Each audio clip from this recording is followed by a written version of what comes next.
Hello बच्चा party, welcome to वेदनम academy. बच्चों, Newton's law of motion में इसके पहले हम लास्ट वीडियो लेक्चर में इक्विलिब्रियम के कुछ क्वेश्चंस कर रहे थे। इसके पहले हम बेसिक कॉन्सेप्ट पूरा कवर कर चुके हैं, तो अभी हमें इक्विलिब्रियम के कुछ क्वेश्चंस करने हैं और आगे फिर हम लोग मोशन मतलब एक्सेलरेशन कराएंगे ऑब्जेक्ट का। तो अभी सिर्फ ये इक्विलिब्रियम के क्वेश्चंस होंगे। तो एक क्वेश्चन दिया था मैं सॉल्व करने के लिए कि एक सिस्टम है, पुली से कनेक्टेड है एक ऑब्जेक्ट। यहां पे ऑब्जेक्ट का मास m है, पुली से यहां पे कनेक्टेड है ऑब्जेक्ट, बट इसके साथ एक दूसरा पुली भी कनेक्टेड है। यहां पे मास m है।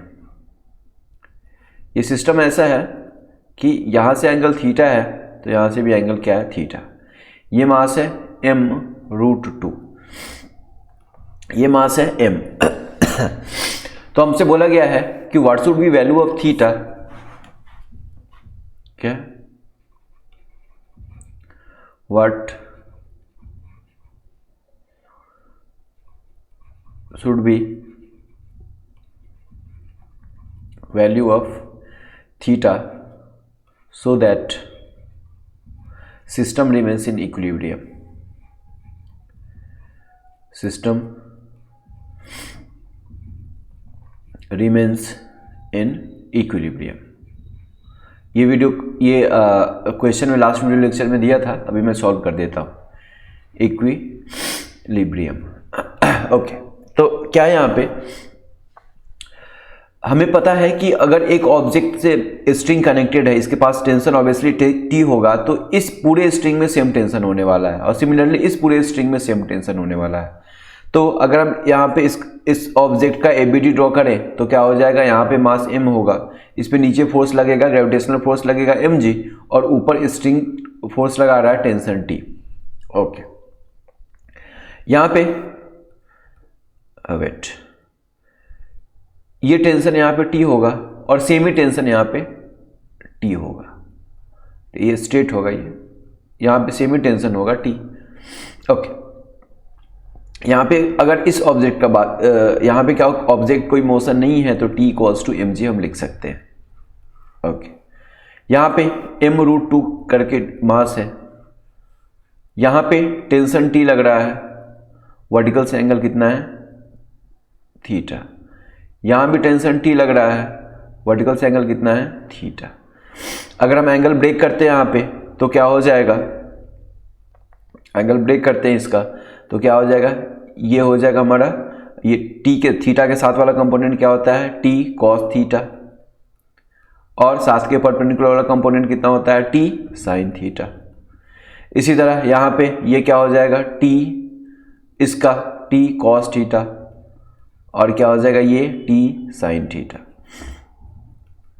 ओके, नीचे क्या लग रहा है, force m√2g, mass into acceleration.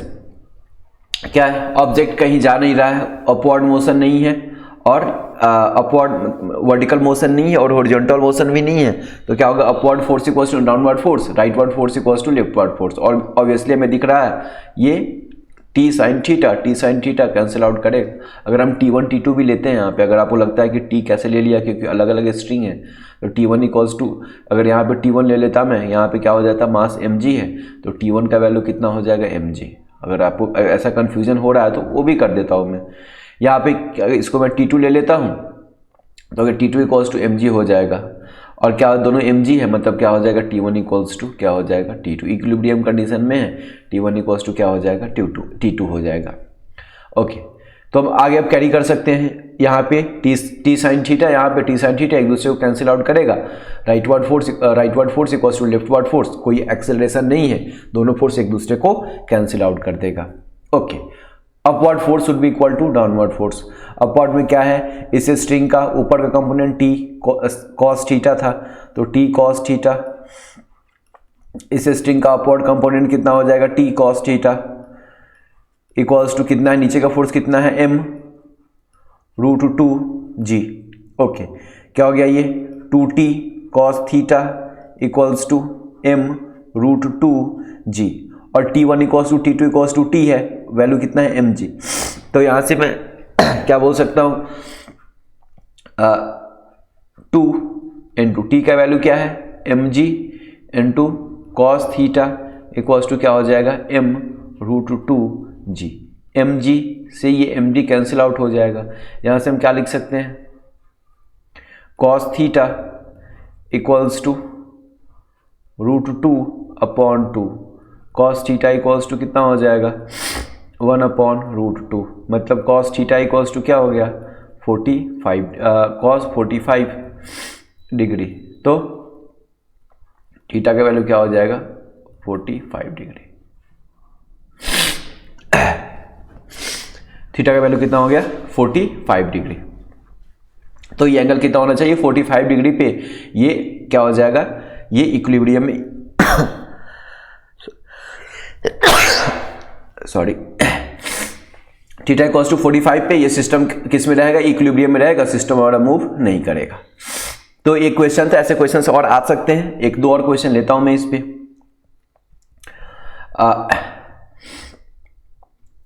जैसे एक क्वेश्चन है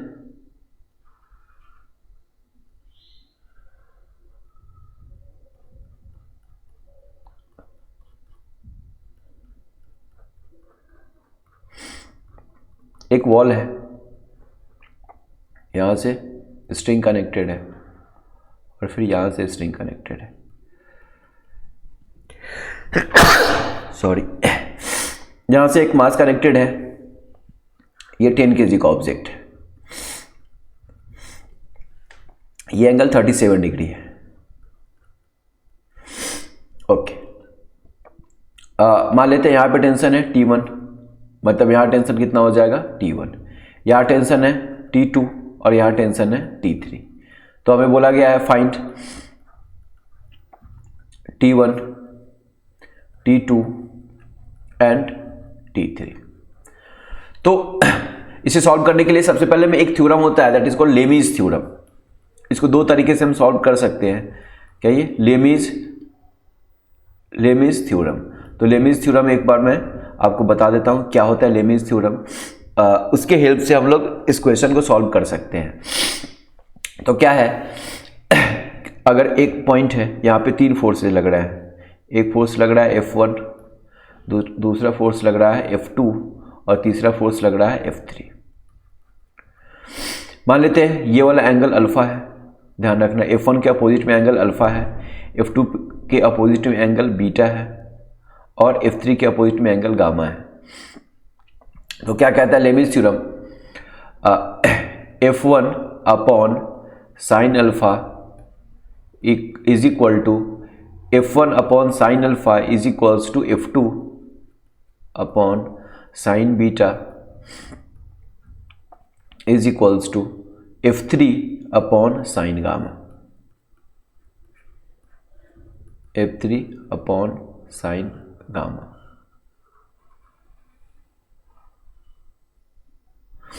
ठीक है, F1 upon sine alpha equals to F2 upon sine beta equals to F3 upon sine gamma, ये इसे बोलते हैं लेमीज थ्योरम। ऐसे क्वेश्चन जब भी 3 फोर्सेस एक्ट हो रहे होते हैं तो हम यहाँ पे इसका यूज कर सकते हैं। यहाँ पे 3 फोर्सेस एक्ट हो रहे हैं, यहाँ पे T1 है, T2 है, T3 है, हम यहाँ पे इस कॉन्सेप्ट का यूज कर सकते हैं। तो देखो जरा कैसे यूज कर सकते हैं। इसको 2 तरीके से करते हैं, एक और तरीके से मैं सॉल्व करूंगा। ये पॉइंट है, यहाँ पे लग रहा है T2, यहाँ लग रहा है T3, यहाँ लग रहा है T1। ओके, T1 का वैल्यू हमें पता है क्योंकि ये ब्लॉक है 10 kg का, नीचे फोर्स लग रहा है 10G, ऊपर लग रहा है T1। ऑब्जेक्ट कहीं नहीं जा रहा है, मतलब ऊपर का फोर्स इक्वल्स टू नीचे का फोर्स, T1 इक्वल्स टू कितना हो जाएगा 100 न्यूटन। ओके, T1 का वैल्यू हमें समझ में आ गया। ओके ठीक है, ये एंगल था 37 डिग्री, यहाँ से हॉरिजॉन्टल के साथ एंगल कितना था ये 37। तो यहाँ से भी कितना हो जाएगा ये 37। ठीक है, ये कितना है 90। अगर हम लेमीज थ्योरम यूज करें तो कितना हो जाएगा, ये T1 है तो T1 अपॉन ये एंगल कितना हो जाएगा, वेट ये ऐसे 37 है तो ये पूरा एंगल कितना हो जाएगा 18 ये मान लेते हैं ये x है, तो क्या हो जाएगा x प्लस 37 इक्वल्स टू कितना होने वाला है 180 होता है। x प्लस 37 क्या हो जाएगा 180, तो x इक्वल्स टू क्या हो जाएगा 180 माइनस 37, तो क्या हो जाएगा 143 डिग्री। कितना होगा ये 143 डिग्री। ठीक है, तो यहाँ से अगर हम लेबनिज़ थ्योरम यूज़ करें तो क्या हो जाएगा,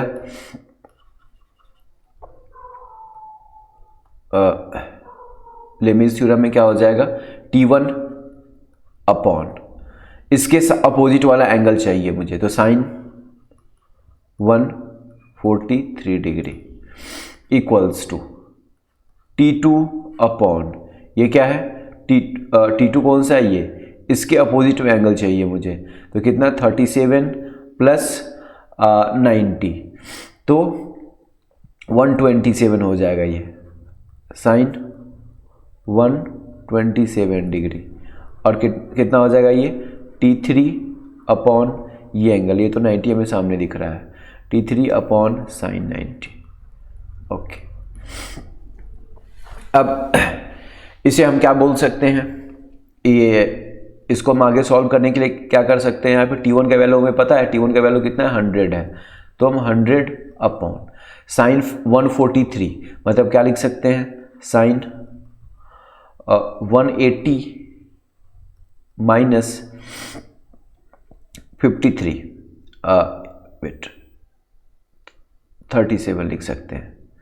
ठीक है, equals to T3 upon T3 नहीं है T2 है ये, सॉरी T2 अपॉन साइन 127 को क्या लिख सकते हैं हम लोग 180 minus 53 equals to T3 upon sine 90 के वैल्यू कितना होता है 1, तो डायरेक्ट 1 लिख सकते हैं।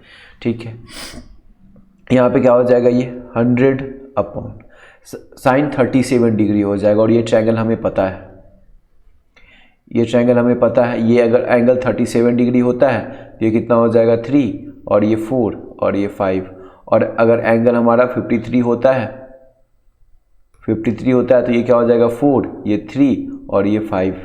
ओके, तो यहाँ से क्या हो जाएगा ये, यहाँ से डायरेक्ट 100 है, साइन 37 का वैल्यू कितना होता है साइन 37 का 3 अपॉन 5, तो 3 upon 5 equals to T2 upon sine 53 का वैल्यू कितना हो जाएगा साइन 53 4 अपॉन 5, तो 4 अपॉन 5 इक्वल्स टू क्या हो जाएगा T3 अपॉन 1।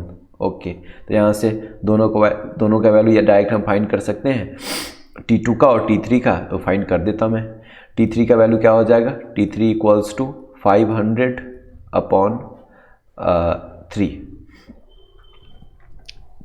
क्या हो जाएगा ये 5, हाँ ये ऊपर चला जाएगा 500 अपॉन 3 न्यूटन, ये होता है T3 का। और T2 का वैल्यू कितना हो जाएगा T2 equals to 100 into 5 upon 3 equals to ये क्या हो जाएगा ये 5 अपॉन 4 हो जाता है, ये वेट 5 अपॉन 4 हो जाता है, तो यहाँ से क्या हो जाएगा ये, मैं यहाँ पे लिख देता हूँ फिर से 5 T2 upon 4 equals to 5 T2 upon 4 equals to 100 into 5 upon 3, तो कितना हो जाएगा ये 5 से ये 5 कैंसिल आउट हो जाएगा, क्या हो जाएगा ये 400 T2 equals to 400 upon 3 Newton.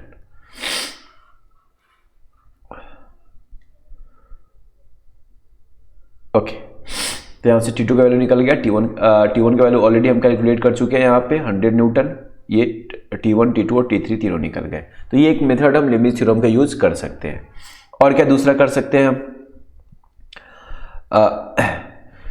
Same equation है,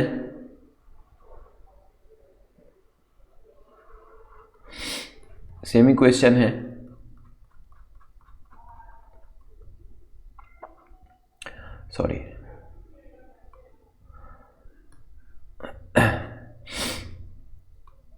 यहाँ से ये परपेंडिकुलर था सरफेस से, ये यहाँ पे एंगल 37 डिग्री है, यहाँ पे ऑब्जेक्ट है, मास है 10 kg का।